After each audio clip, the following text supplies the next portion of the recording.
Dans les beaux quartiers de Paris, une maison d'enchères de grand renom.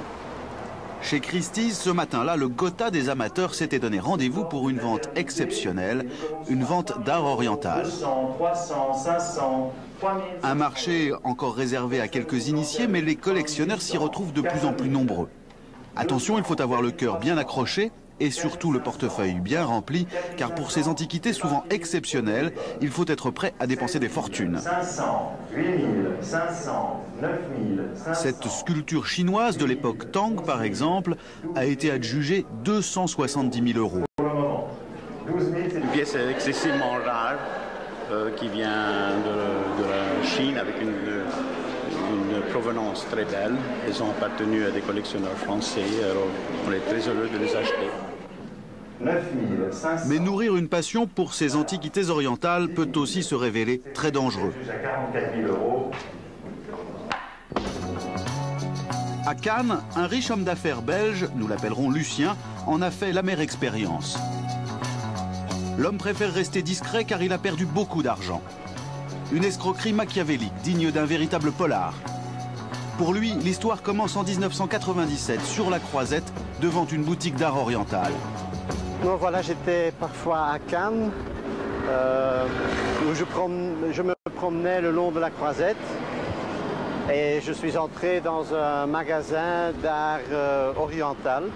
À l'époque, ça s'appelait Trésor de Chine. Depuis, la boutique a changé de nom, mais nous y sommes retournés incognito et on y propose toujours le même genre d'objet, de très grand prix.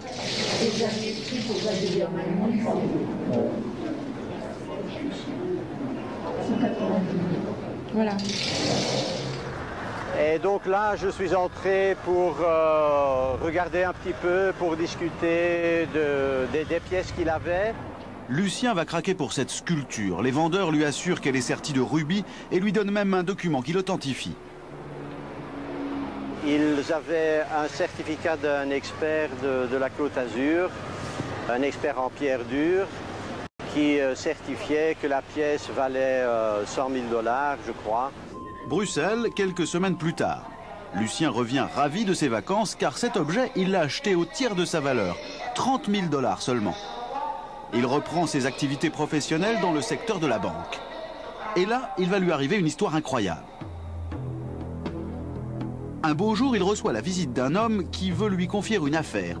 Un personnage charismatique, très élégant, portant chapeau et canne, qui l'impressionne fortement. Il me demandait si je pouvais lui donner un conseil pour le placement d'une grosse somme d'argent. Sur la carte, j'ai vu que c'était un expert en œuvres d'art. Et il s'appelait Lindemann. Et il avait des bureaux à Genève et à New York. Un expert qui tombe à pic. Lucien s'en souviendra car justement, un mois plus tard, il est recontacté via la boutique de Cannes par l'ancien propriétaire de sa sculpture qui l'invite à Bordeaux, dans son château, pour lui proposer une collection plus importante. Lucien s'envole donc pour Bordeaux. Et là, surprise. Ce n'est pas dans un château, mais dans un hôtel baptisé Château Chartron que le propriétaire l'attend avec son secrétaire.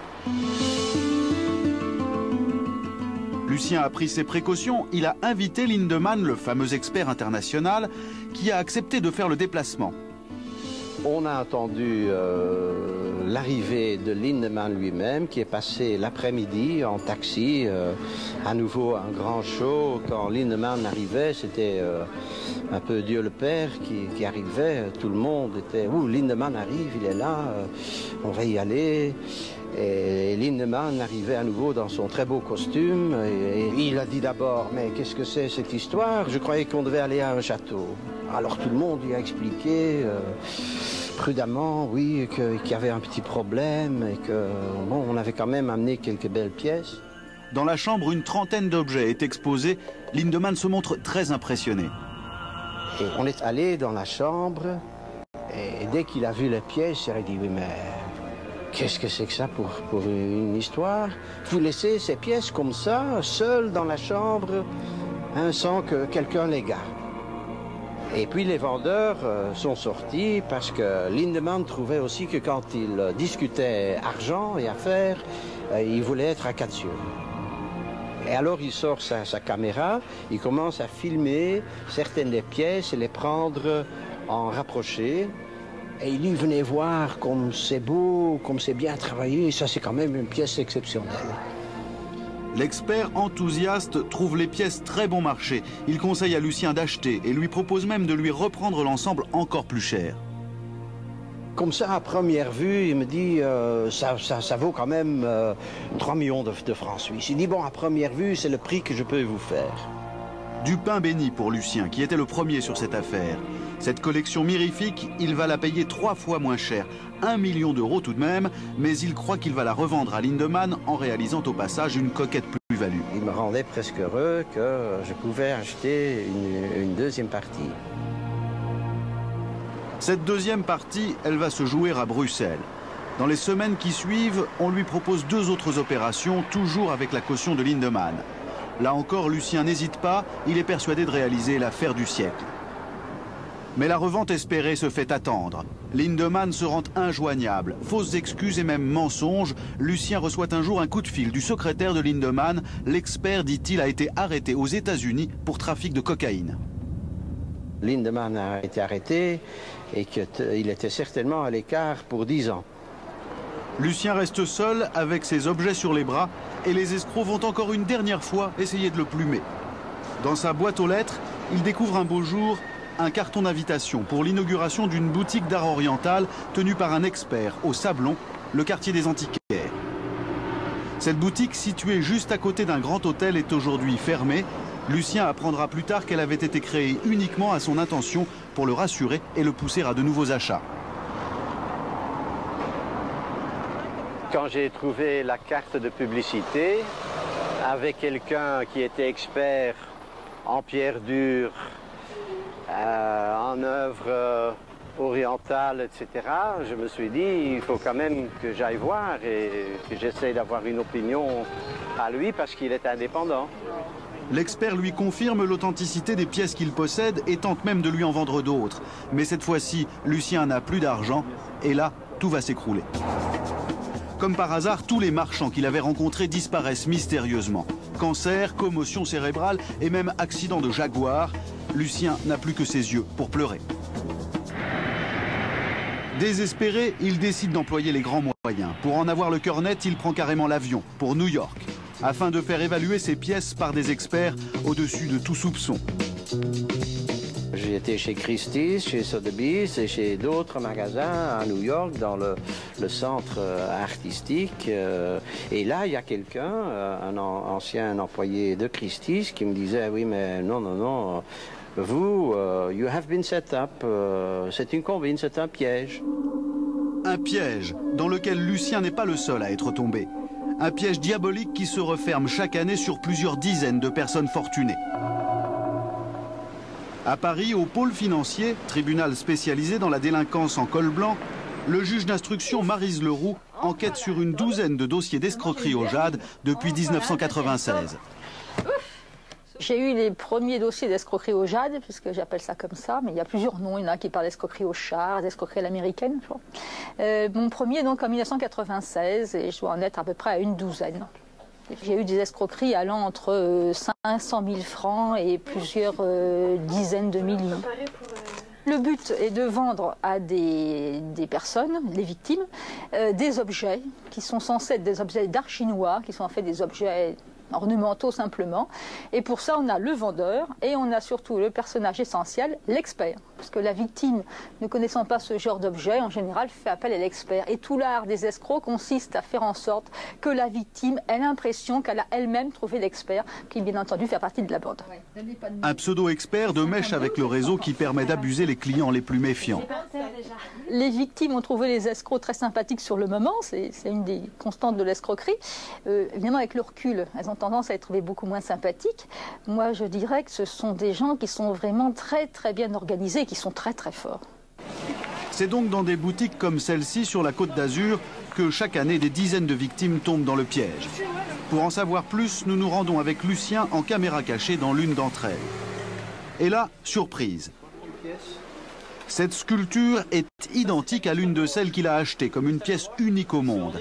Et nous avons de la chance, pour cet objet inestimable, le vendeur est prêt à faire un prix. Cristal de roche, c'est des pièces qu'on avait mis à la vente à 21 000. Je vais vous épargner le baratin habituel des marchands. Attendez, je suis tout près de la fermeture. C'est une pièce que je dois pouvoir faire, il faut que je vérifie quand même, mais je dois pouvoir faire moins 50% sur cette pièce. Des boutiques qui proposent ce genre d'objet, rien que sur la Côte d'Azur, nous en avons dénombré une douzaine. Avec un dénominateur commun, elles se situent près des endroits fréquentés par les gens riches.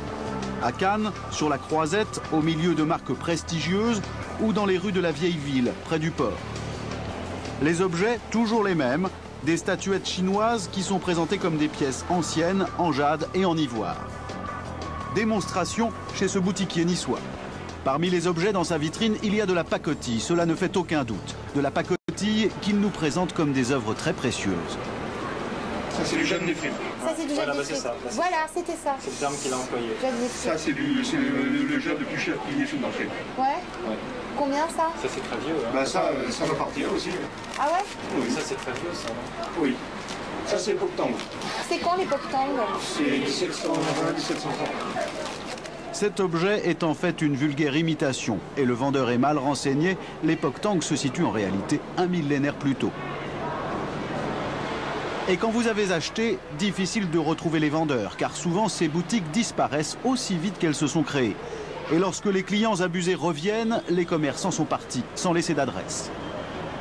Exemple, ce magasin à Nice, dont les coordonnées nous avaient été données par une victime.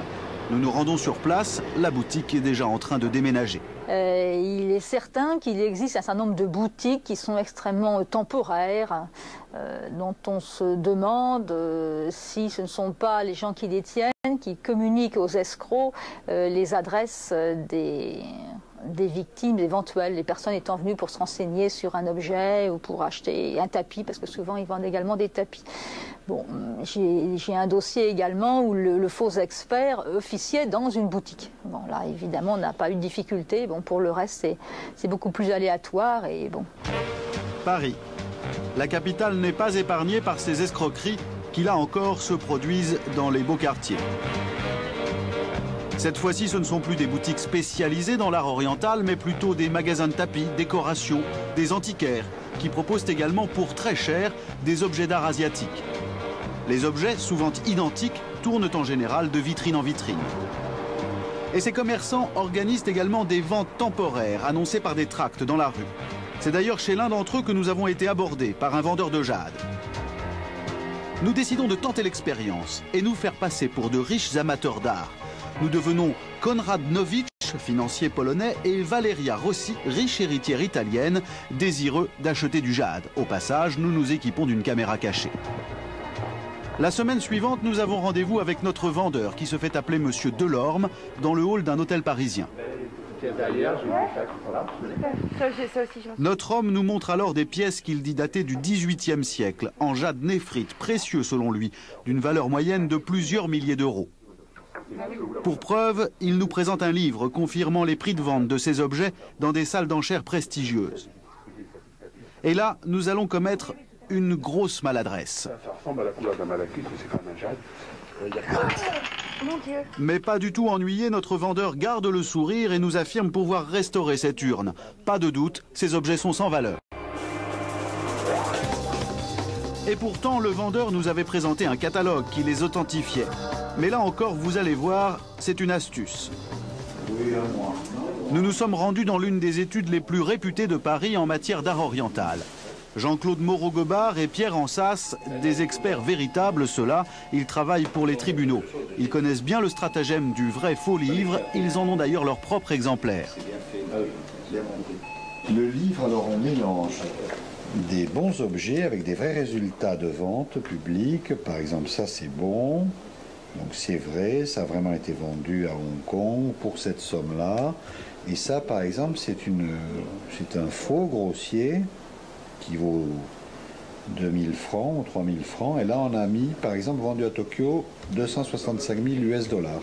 Ça vaut en fait 2000 francs. Ou pour pas aller aujourd'hui, ça vaut peut-être, ça ferait donc, on va dire, 300 euros. Plus aucun doute, notre vendeur était donc bien un escroc. Nous décidons de le piéger. Asseyez-vous. Quelques semaines plus tard, nous lui avons donné rendez-vous dans un appartement parisien que nous faisons passer pour notre domicile. Nous sommes cette fois intéressés par l'achat d'une collection complète.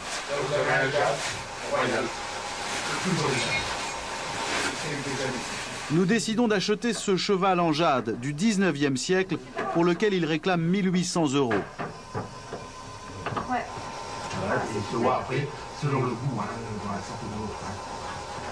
Nous avions décidé de le payer par chèque pour savoir où irait notre argent. L'homme souhaite du liquide, mais après discussion, il empoche notre chèque. Nous apprendrons plus tard qu'il sera encaissé au Luxembourg. Cette statue équestre en jade à 1800 €, que vaut-elle réellement? Verdict de notre expert, Pierre Ansas. Ça n'a pas grand-chose à voir avec le jade. Donc c'est une pierre semi-dure. On a vu tout à l'heure, donc on peut éventuellement la rayer à certains endroits. Et ensuite au niveau de la sculpture, c'est une sculpture tout à fait moderne. C'est fait en Chine populaire ou dans certains ateliers à Hong Kong, mais plus souvent en Chine, ça coûte encore moins cher. La valeur d'un objet comme ça, on peut le trouver, un touriste va aller à Hong Kong, va l'acheter l'équivalent de 200 € à peu près. Et ici on peut le trouver chez des importateurs en vente en gros, donc au commerce, également à 200, peut-être 250 €. Bref, une belle arnaque. Et nous n'avons encore rien vu. Quelques semaines plus tard, retour sur la Côte d'Azur, à Nice. Nous avions dit à notre vendeur que nous passions nos vacances ici, dans un hôtel de luxe. Il va nous envoyer un de ses associés pour nous vendre une collection beaucoup plus chère cette fois-ci. Dans ses valises, il y aurait un vrai trésor. Voilà. Bonjour monsieur. Ça, il n'y a pas un collectionneur qui peut vous montrer un objet en jade blanc, on peut vous montrer un objet comme celui-ci. Ah bon? C'est pas possible. C'est improbable. Mais C'est destinable alors, ça. Une pièce comme ça aujourd'hui, madame, ça vaut entre 900 000 et 1 million. D'accord. Moi, ce que je vous ai apporté, c'est les pièces canon, disons. Et par exemple, un jade une qualité d'électrique comme celle-ci. Ça, madame, on voit ça dans un musée, oui. Par exemple, on voit pas ça n'importe où. Le cheval que je vous ai montré, le Toba, en rubis, et il y a quand même presque 3000 carats de rubis, monsieur. Il est haut comme ça, c'est dans une visite. Normalement, un carat de rubis pour en joaillerie, ça vaut un certain prix. Bon, madame, vous en avez 3000. 3000 rubis. Non, 3000 carats. 3000 carats, pardon. Environ. Le vendeur ne doute de rien, ces pièces, il nous les propose en moyenne 150 000 € chacune, une occasion unique qu'il faudrait saisir très vite selon lui. Et pour nous mettre la pression, il invente une fable dans laquelle il ne va pas hésiter à caricaturer un couple homosexuel. Les objets appartiendraient à l'un d'entre eux qui pourrait se raviser quant à la vente. Ces objets-là, ils appartiennent à un monsieur qui est homosexuel. Pareil, bon. Vous voyez? Alors aujourd'hui, il est bien avec son petit ami pour lui faire plaisir.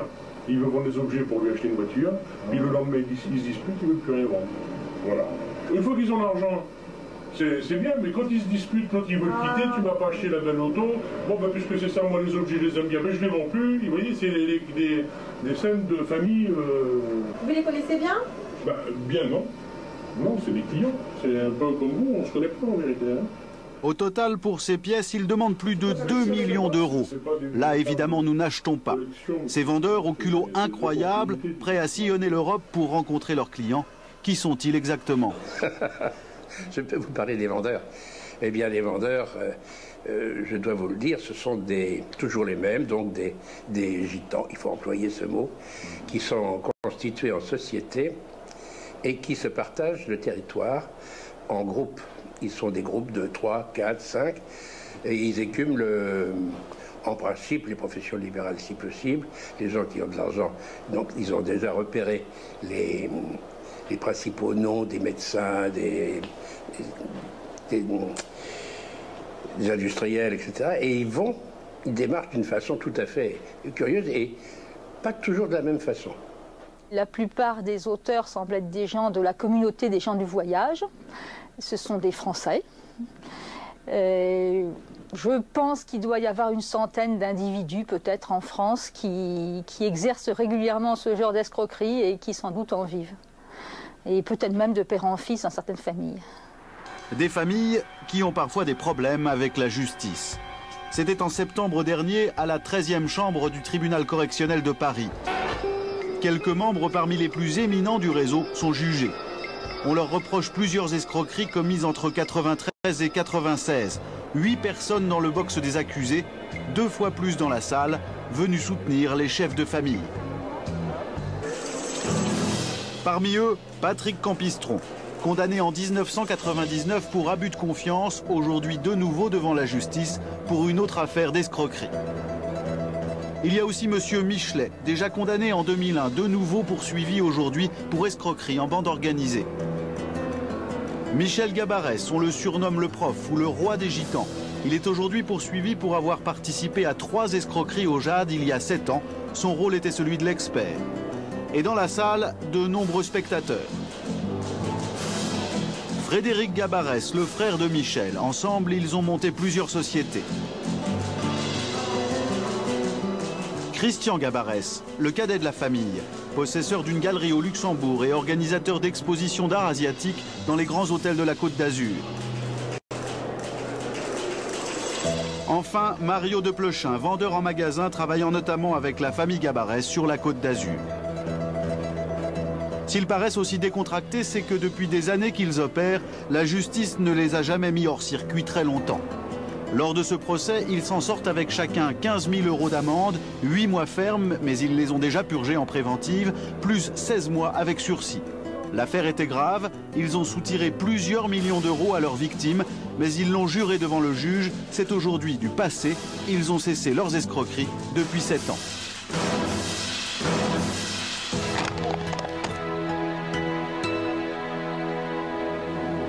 Mais cela ne veut pas dire que depuis 7 ans, les riches amateurs soient à l'abri. Car des escroqueries, il y en a eu d'autres, et pas seulement en France. Direction Venise, où un riche capitaine d'industrie italien nous attend pour nous raconter une mésaventure qui remonte à 1999. Bonjour. J'aimerais vous montrer la collection des jade que j'ai achetée chez des commerçants français. S'il vous plaît. Une partie de la collection est là-bas, dans le fond, des statuettes. La provenance aurait dû être le palais impérial chinois. En effet, ce sont des copies, bien faites, mais ce sont des copies. Ce sont des pièces qui datent peut-être 5 ans, 60 ans, 30 ans, 40 ans, mais ils n'ont pas l'âge pour lequel on les a achetées. Nous, on a acheté la collection pour 65 millions de francs français. La valeur, c'est pratiquement risible comparé à ce qu'on a payé. Une escroquerie de 10 millions d'euros. Francesco est d'autant plus en colère qu'il avait acheté pour le compte d'une fondation d'art. Alors il veut absolument retrouver ses escrocs. Et pour cela, il engage un détective privé qui va les prendre en filature et même récupérer leurs photos. Ça, c'est notre ami Patrick Campistron. Patrick Campistron. On l'a vu au procès, il prétendait avoir arrêté toute arnaque depuis 7 ans. Il est permis d'en douter, puisqu'il a vendu des pièces à Francesco en 1999. Là, vous avez... Et ce n'est pas fini. Francesco a également conservé la carte de visite de l'expert qui a certifié ses pièces. Il l'avait rencontré par hasard à Paris, où l'expert tient toujours une boutique aujourd'hui. Il n'a jamais été inquiété et pourtant, selon Francesco, il aurait joué un rôle décisif dans cette affaire. J'ai appelé ce monsieur et il m'a dit, si vous voulez, je viens vous voir. Il a pris l'avion de Paris, venu chez moi. Il a expertisé les pièces comme des pièces extraordinaires. Donc, je ne pouvais pas penser à ce temps-là que l'expert que j'avais connu à Paris était d'une certaine façon lié à cette organisation. Rien ne semble pouvoir arrêter le grand manège du Jade. À Paris, nous avons filmé d'étranges allées et venues devant cette boutique. Lui, c'est un autre des protagonistes condamnés lors du procès de septembre. Mais à peine 3 jours après le verdict, nous le surprenons en train de dissimuler des statuettes parmi des tapis à l'arrière de sa voiture. Il va répéter le même manège devant 2 autres boutiques. Les affaires continuent, et pas seulement à Paris. Saint-Tropez, sur la Côte d'Azur. Ici, ils viennent chercher une clientèle fortunée. Le Byblos a accueilli cet été, comme l'année dernière, une exposition d'objets d'art asiatiques. Invitation par voie d'affiche et sur carton, nous réutilisons notre caméra cachée. Le vendeur qui nous accueille est Mario. Là, il ne se méfie pas, mais quelques semaines plus tard, il nous reconnaîtra lorsque nous le filmerons au procès. Il nous resserre une histoire d'homosexuel, mêlée cette fois-ci à une vieille dame fortunée en nous pressant d'acheter rapidement sa collection et avec du liquide si possible. C'est une collection? Oui, d'une personne qui est de Monte-Carlo, une personne âgée qui se retire dans une maison de retraite. Et elle aurait aimé acheter en plus, elle vous donne réaliser, elle doit acheter un appartement à son neveu qui est homosexuel. Je comprends, c'est normal. Oui, tout à fait. À l'âge qu'elle a, de toute façon, son mari est décédé bêtement d'un accident de voiture. Lui, à l'époque, si vous voulez, au cours de que lui travaillait sur les lignes de chemin de fer, vous savez. Donc, au cours de... Il a passé des années en Orient, en Extrême-Orient, et donc il a pu réunir une collection extraordinaire. Et à l'époque, c'était souvent fois même du troc. Il a eu ça, lui, pour rien, je veux dire. Oui, en fait, il y avait un autre monsieur quand on nous avait donné sa carte. Oui, luxembourgeois. Oui, voilà. Oui, tout à fait. Monsieur Gabarès, il a eu affaire. Nos bureaux sont au Luxembourg. Moi, j'ai voulu un petit pied à terre en région parisienne. C'est ça, vous avez.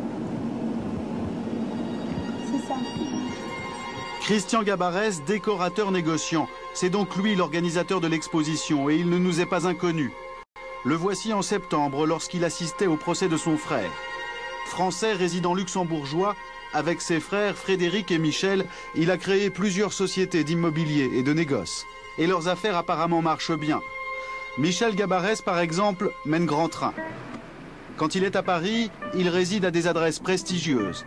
Un appartement place Saint-Ferdinand dans le 17e ou avenue Victor Hugo, à 2 pas de l'Arc de Triomphe.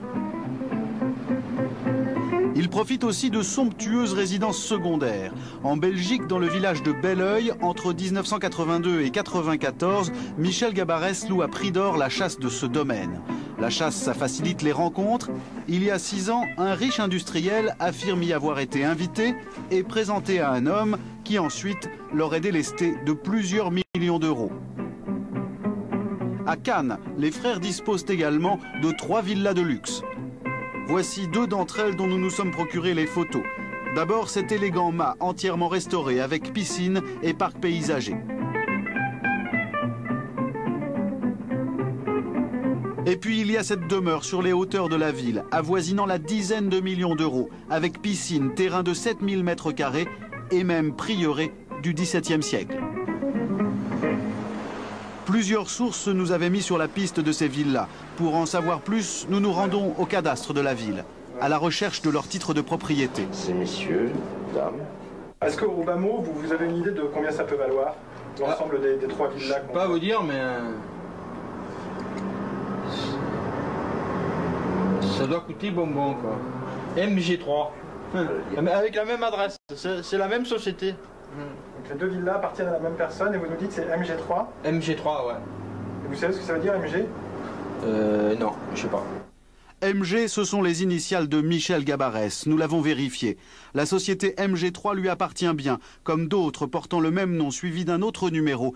Ici, nous avons retrouvé les actes de MG8, société civile immobilière encore en activité. Il y en a pas tout à fait la même adresse. Par monsieur Zeyen, avocat. Mais je vous la sors, celle-là aussi. Il est en effet courant au Luxembourg qu'une société anonyme soit représentée par un avocat. Nous décidons donc de nous rendre au Luxembourg à la rencontre du représentant légal de la société. En fait, il ne l'est plus. 2 ans après la création de MG3, cet avocat d'affaires est devenu quelqu'un de très important. Depuis 1998, Carlos Zeyen est substitut du procureur chargé de la lutte contre le blanchiment. Il a du coup abandonné ses mandats de représentant légal. Il accepte de nous rencontrer le 27 septembre. Mais à notre arrivée, déception. Il nous a fait faux bond. C'est son supérieur hiérarchique, M. Friesing, qui nous reçoit, visiblement énervé de nos questions. J'ai des documents du cadastre français, qui concernent 2 propriétés à Cannes. Une première propriété qui se trouve ici dans les hauteurs de Cannes et ici qui se trouve aussi dans les hauteurs de Cannes. Mais la situation patrimoniale de M. Zayed ne m'intéresse pas. Je n'ai pas à la commenter. Vous avez les questions ici. On n'a pas le droit d'interviewer M. Zayed, c'est ça? Il ne s'agit pas d'avoir le droit d'interviewer M. Zayed. Vous avez transmis des questions. Nous traversons donc la place pour nous rendre au bureau de Carlos Zayed, situé dans le bâtiment en face du palais. Oui, bonjour. On voudrait parler à M. Carlos Zayed, s'il vous plaît. Il n'est pas là en ce moment. Il n'est pas là en ce moment? Il reviendra quand? Je sais pas. Carlos Zayed, que l'on voit ici sur des images filmées il y a 1 an, nous a finalement répondu par fax. Je n'ai jamais rencontré M. Gabarès. J'ignorais que le dénommé Gabarès aurait eu des problèmes avec la justice. Il ajoute que c'est une grande banque luxembourgeoise qui lui a confié cette affaire. C'est elle qui a procédé à l'identification et au contrôle de l'origine de l'argent. Je n'ai jamais séjourné dans la villa dont vous faites état. Nous lui avons aussi demandé pourquoi son nom figurait sur la sonnette de la villa, comme on le voit ici sur ce cliché pris à l'été 2001. Le procureur répond qu'il est lui aussi victime d'une manipulation.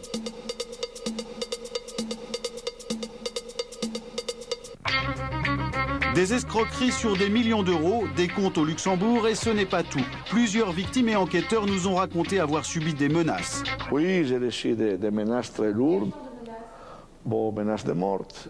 Effectivement, ce sont des gens, vu l'enjeu financier, qui est énorme, qui ne reculent devant rien. On peut employer le mot, on ne l'a pas employé jusqu'à maintenant, c'est que c'est mafieux. J'ai reçu même des lettres de menaces. Et des coups de téléphone, alors j'en parle pas, et à un moment donné, ça n'arrêtait pas. Et il vous disait? On me disait, si tu continues à vraiment enquiquiner tout le monde, tu vas voir, tu vas passer à la casserole. C'était charmant. J'ai dit, en tout cas, je lui ai répondu, il faudrait une grande casserole. Voilà. Il y a même eu un cas de menace sur policier. Au procès de septembre, dans le public, il y avait Louis Chira, dit Petit Louis, membre de la famille Gabarès. L'an dernier, il a été condamné à 6 mois avec sursis pour avoir menacé de mort le capitaine de police chargé de coordonner l'enquête sur les affaires de Faux-Jade. Mais il y a beaucoup plus troublant dans cette affaire. L'avocat pénaliste Pierre-Olivier Sûr, qui défend une victime délestée de 20 millions d'euros, affirme même que des menaces lui ont été relayées par le commissaire, responsable des dossiers d'escroquerie au Jade. Une histoire qui débute lorsque l'avocat va déposer plainte. Là, il s'est passé quelque chose d'assez extraordinaire. C'est-à-dire que non seulement on a refusé d'enregistrer notre plainte, mais bien plus grave, on nous a fermé carrément les portes en nous donnant un rendez-vous énigmatique dans Paris. Mais Pierre-Olivier Sûr exige que le rendez-vous ait lieu à son cabinet. Et là est arrivé en personne le commissaire divisionnaire Godiveau qui nous a demandé d'être reçus. Ce commissaire divisionnaire a tout fait pour qu'on ne dépose pas plainte, parce que le danger était extrême, danger de mort. Et là, il nous a parlé d'un certain nombre de personnes qui avaient reçu des menaces directes et que ces menaces dans ce dossier-là risquaient d'être portées à exécution. En d'autres termes, il nous a fait des menaces de mort par procuration. Intrigués par le récit de Maître Sûr, nous avons voulu en savoir plus. D'autant que ce commissaire divisionnaire n'est pas n'importe qui. Il dirige l'OCRGDF, Office central de répression de la grande délinquance financière. Un service basé à Nanterre, présenté comme un des fleurons du ministère de l'Intérieur. Nous demandons donc au commissaire s'il a transmis des menaces à Maître Sûr. Sa réponse est laconique. Alors, vous me permettrez de ne pas me prononcer sur ce cas particulier. L'avocat n'est pas le seul à s'interroger. Sur la Côte d'Azur, beaucoup de plaintes pour escroquerie atterrissent à Grasse, chez le juge Jean-Pierre Murciano. Il affirme que l'office de Nanterre, qui devrait centraliser tous les dossiers, lui renvoie sans les traiter ses demandes d'enquête. On appelle ça des commissions rogatoires. Ça m'est arrivé tout récemment encore de me voir retourner une commission rogatoire que j'avais adressée à ce service. Il m'a été indiqué donc, par le chef de ce service que sa hiérarchie ne souhaitait plus désormais regrouper et instruire toutes ces procédures. Monsieur Murciano, pour ne pas le nommer, nous a dit qu'il vous avait transmis des dossiers qui étaient restés lettres mortes. Alors, sans citer de magistrats plus particulièrement, nous avons actuellement des dossiers qui sont en cours de traitement. Nous en avons adressé et retourné plusieurs aux magistrats instructeurs qui nous avaient saisis, qu'ils soient parisiens ou d'autres tribunaux de grande instance. Mais ce sont des enquêtes qui sont toujours en cours et qui suivent leur cours. Autre fait étonnant, la mise au placard du policier qui centralisait toutes les enquêtes sur le jade. Le capitaine de police Bruno Cadieux était devenu la bête noire des vendeurs de fausses statuettes. C'est lui que Louis Chirat avait menacé de mort. Ce policier, nous n'avons pas eu l'autorisation de l'interviewer et pour cause, il est aujourd'hui dessaisi des dossiers. Depuis, les enquêtes s'enlisent au grand regret du magistrat instructeur. J'avais confié le dossier à un service de police avec un enquêteur qui était très bon. Bon, suite à des menaces qu'il a reçues et que j'ai reçues aussi d'ailleurs, il a été écarté des dossiers, son successeur a eu une mutation. C'est un petit peu difficile aussi de trouver un service qui puisse suivre ce genre d'enquête. Alors, ça concerne directement l'organisation de mon service. Et je ne crois pas utile de répondre à ce genre de questions. Cet enquêteur est toujours dans mon service. Il mène toujours des enquêtes et il les mène parfaitement. Et les dossiers sont quand même suivis par d'autres enquêteurs très spécialisés et qui ont obtenu des résultats et qui continueront à en obtenir. Il y a un dernier élément qui trouble les avocats des victimes et sur lequel nous avons voulu interroger M. Godiveau. Suite à des menaces sur ces hommes, le commissaire a signé un rapport leur recommandant la plus grande prudence dans leurs enquêtes sur les affaires de jade. Un rapport dont il nie l'existence. Non, il n'y a pas de rapport de ce type qui existe, encore une fois, sur les menaces, puisque vous insistez sur ce plan. Le fait qu'il y ait des menaces n'arrête en rien l'action des services de police et de justice. Pourtant, ce rapport existe bel et bien, signé de la main du commissaire. Il est hors de question que des opérations qui ne sont pas absolument indispensables à la manifestation de la vérité soient diligentées par les enquêteurs, au risque de voir s'exacerber à nouveau les tensions et pousser les familles de gitans à commettre l'irréparable. Alors que nous achevions cette enquête, les réseaux quadrillaient encore Paris et la plupart des brocantes d'arrondissement comportaient un stand de faux jade. Les vendeurs sont là, prêts à berner les flâneurs du dimanche. Une dernière fois, nous les dérangeons. Parce qu'on n'aime pas trop ça, nous, filmer. On est trop vilains. Les enquêtes sont en cours, nous a affirmé le commissaire Godiveau. Mais pendant les enquêtes, les affaires continuent. Les affaires continuent.